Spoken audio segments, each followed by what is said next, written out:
Hello there, YouTube.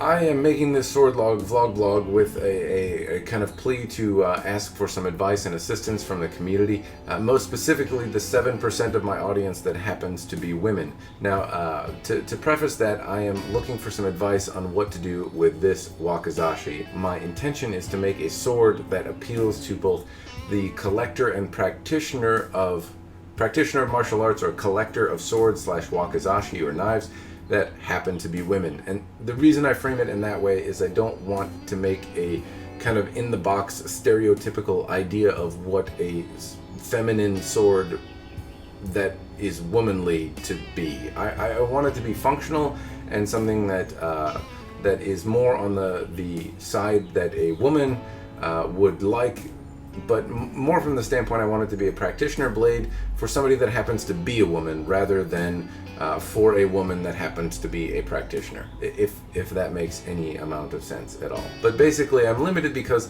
the sword needs to be functional. It needs to be what it is. I want it to be something that my daughter would like, or that my wife would like, and I have man brain, and frankly every time I ask for advice on Facebook or forums, a bunch of dudes chime in. And not that I'm not trying to be a jerk here. It's not that men can't have an opinion on what femininity is. It's just that we're really not the experts. And so I would like to ask women, what do you think I should do with this? What can I do with a wakizashi, this blade, that would appeal to both practitioners and collectors who happen to be women? Now, this is a Hirazakuri blade from Pavel Bolf. Pavel Bolf is a reasonably renowned swordsmith. He does some pretty good work. It's a monosteel blade. It's going to be very functional. It's about 13 3/4 inches, so it is on the smaller side of wakizashi, only slightly bigger than what it really requires to be a wakizashi. It's almost a tanto or maybe a ko-wakizashi. It's on the smaller side. It's kind of knife length. It's Hirazakuri, which means it doesn't have any thick bevels. It has a nice curve to it, a big, kind of graceful but bold hamon to it. My thoughts are, and you do not have to submit.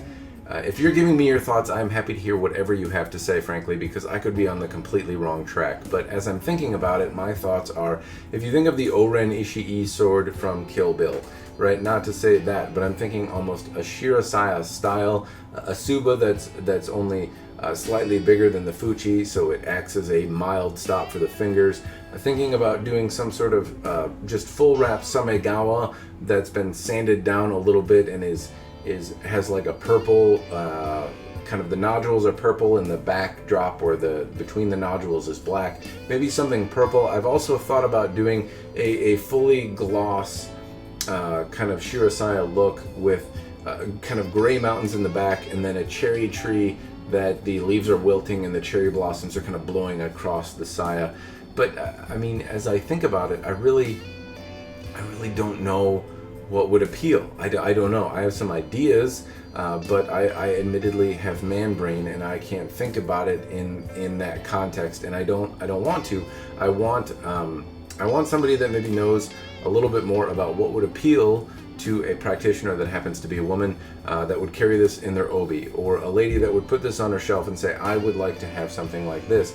And I know that there aren't really women that fit into a standard mold. I don't know that anyone does. We have this kind of stereotypical idea of what people would like, and it doesn't necessarily apply.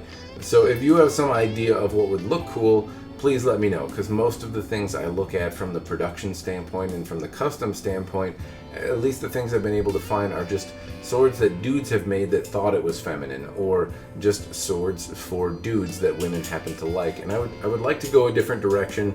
I would like it to either be something that my daughter could use if she decides to stick with the sword stuff, or that my wife won't yell at me for having as a decoration.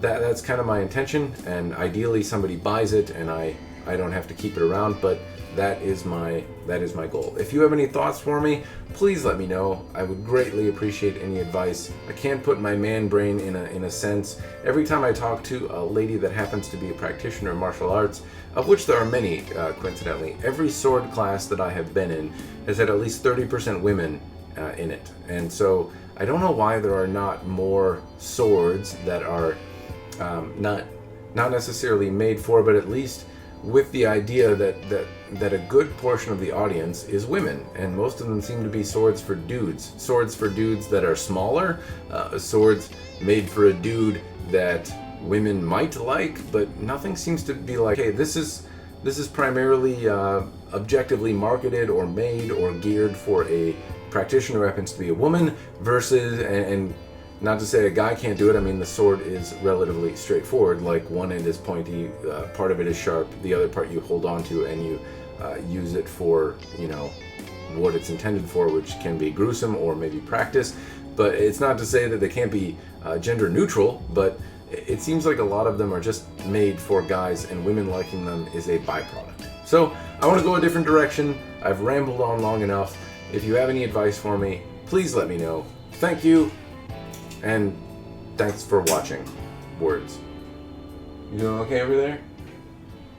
Sweet.